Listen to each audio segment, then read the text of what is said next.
All right, my Click and Egg movement is live to my Wolf Apex people. I am switching tomorrow's Tactical Thursday to today's Wednesday video.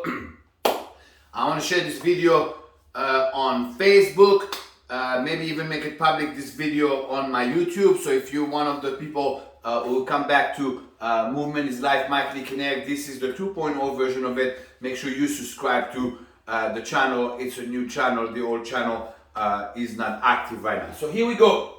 Earlier this morning, and this is why I'm doing today's Tactical Thursday instead of Muay Thai for my Wolf Apex people. Earlier today, I had a conversation with somebody, and the subject of some people say dry fire is not good for your gun. Okay, so I'm gonna make this a very short debate. Okay, I have a Glock 17 here. It's got a Totavin, which means the gun has been cleared for demonstration purposes. I have my Glock 45 as well with the RMR. It's got a Totavin, it's been cleared for purposes as well. But let me make this clear about dry fire, okay? And I'm gonna get into dry fire in a second, right?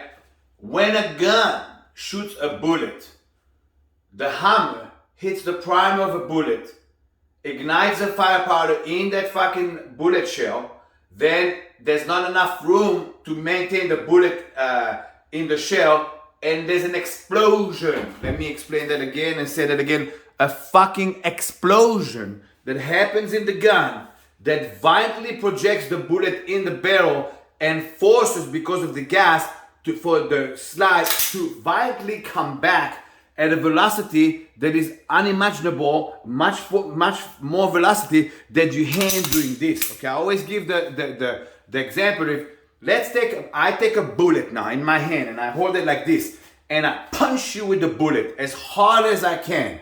Is that bullet gonna go through your fucking face into the exit through the skull? Absolutely not, because my human hand cannot create the velocity of the explosion that happens in your gun. So to all the people who say, oh, when you dry fire, you're ruining your gun, it's not good for your gun.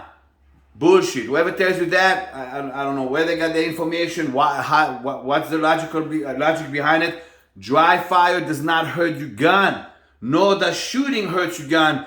It's a piece of machinery that is designed for war and to explode in your hand safely to projectile a fucking weapon, so a bullet. So there you have it with the dry fire. Okay, so here we go. A lot of people, now I'm getting to the dry fire. Okay, when you train with me, or we train Israeli style, the dry fire by far exceeds the live fire, by far. Some people in the American shooting market don't like that. They just don't want to do dry fire. One, it's more physical, because I'm going to get into it in a second.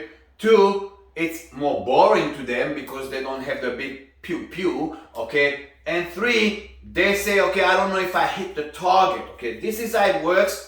This is how I teach firearms, and today I'm using the Glocks as an example. It could be, in Agana we use Glocks, we could use Uzi Pros, and we use Tavors, okay? So essentially, it's a long distance rifle. It is a weapon in between, which is the Uzi, and there is a handgun. Okay, so with all the weapons, it is the same principles. The principles work like so. Agile, mobile, hostile. Agile. What does that mean to be agile with a weapon? Agile with a weapon is weapon manipulation, which means dry fire, the technique, racking the gun, jam 1, jam 2, magazine changer, what sometimes is called a jam 3 if you train with Israelis, tactical reload, now to take out the magazine while another magazine is in your hand and we put it in. Those are all weapon manipulation, including putting the gun apart and put it back together. I cannot tell you how many times I see people at those commercial ranges shooting, and you can see the human being, the man or the woman, is afraid of the piece of machinery in their hand. They're freaking out if something goes wrong, and sometimes you see them freak out when it makes a big boom. If you can put the piece of machinery apart and put it back together and understand what every piece does, so you understand how it works, how it's supposed to work, and when there's a problem, how it cannot work, then you will have more confidence into what you're doing. That's all in weapon manipulation. Put guns together, put guns apart, reassemble them, disassemble it. Jam 1, Jam 2, techniques, hands manipulation, weapon manipulation, your hands. 2 is mobile. Mobile means doing the techniques while running to the target, ducking down, kneeling down, standing up, this, that, movement, combative movement, okay? A lot of people, and I'm gonna get into the target shooting in a second, a lot of people who do not know movement in their training, in other words, they go to the shooting range, commercial range, and they stand there in the line, boom, boom, boom, in the lane, and it's totally controlled, there's no movement involved, but you basically fucking pointing the weapon at the fucking target and shooting. You can even fucking control your breathing completely because there's no stress, alright?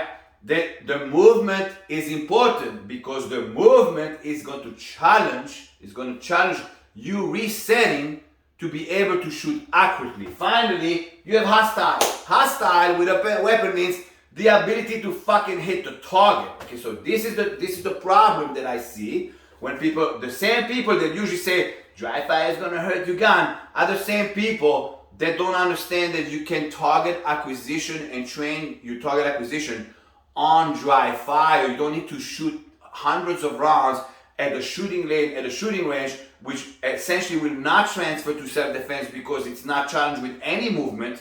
It's not challenged with any weapon manipulation as far as being jam 1, jam 2, this and that. If you train with us, we'll create jams for you. We'll put fucking dummies in the magazines. We'll fuck with you and this and that. So when the problem arises in the field, you already did it in training and it's not going to be foreign to you. But let's go back to accuracy, okay?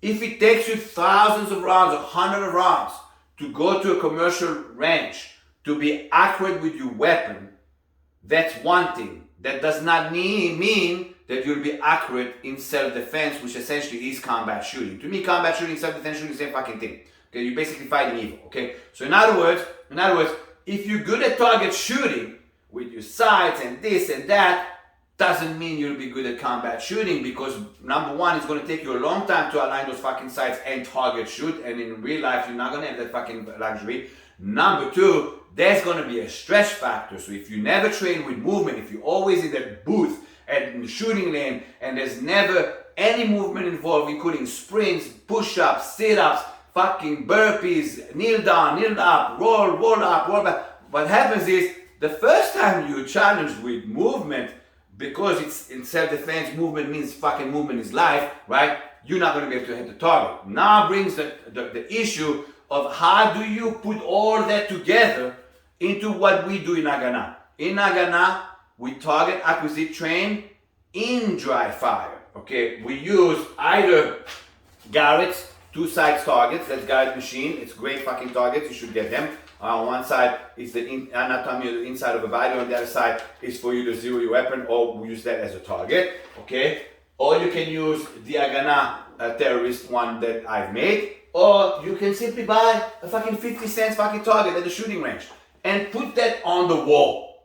Put that on the wall, and when you dry fire, for an example, I'll use now the phone. I'll go alright, and I'll take the acquisition and I'll shoot the phone. What that does is, okay, if you have a gun without an RMR, okay, in Haganah we black out the back side and only the front side, and we target acquisition with the front side. So if I constantly target acquisition with that front side to align it in dry fire, then we translate into target shooting, the same thing as fucking you do at the range, spend hundreds of fucking dollars on arm. Okay, then same thing with the RMR. If you have an RMR, I'll right there and I'll fucking find that dot and I'll target acquisition on what I'm shooting, dry fire. So, and the proof is in the pudding. I've been teaching firearms for years now. The last one that I've taught firearms is Paul Faust. He's in this Wolf Apex program now, right? He's done hundreds, if not at least 1,000 dry fire target acquisition before I took him to the range. First time I take him to the range, draw, cock and shoot. Actually, not draw, cock and shoot because they wanted to draw at the range. He picked up the gun, Israeli style, cock and shoot. He hit the target, no problem. Why? He already trained his target acquisition in dry fire, and the dry fire did not fucking hurt his gun. Alright guys, this is today's Wolf Apex.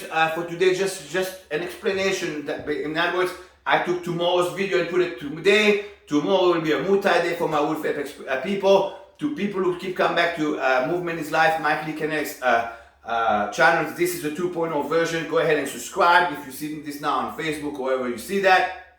And other than that, do not be afraid of dry fire your weapon. It won't fucking hurt your weapon. That weapon is designed to explode in your hand safely while projecting a fucking bullet. You cannot do it with your hand more vicious or more savage or more velocity than that to begin with. If you do dry fire, make sure you dry fire with battle plugs, Totavim, so for safety, so there's never fucking unnecessary accident. That's it for today, guys. Movement is Life. Wolf Apex Thursday on Wednesday. Wolf Apex people, I see you guys tomorrow with Muay Thai videos.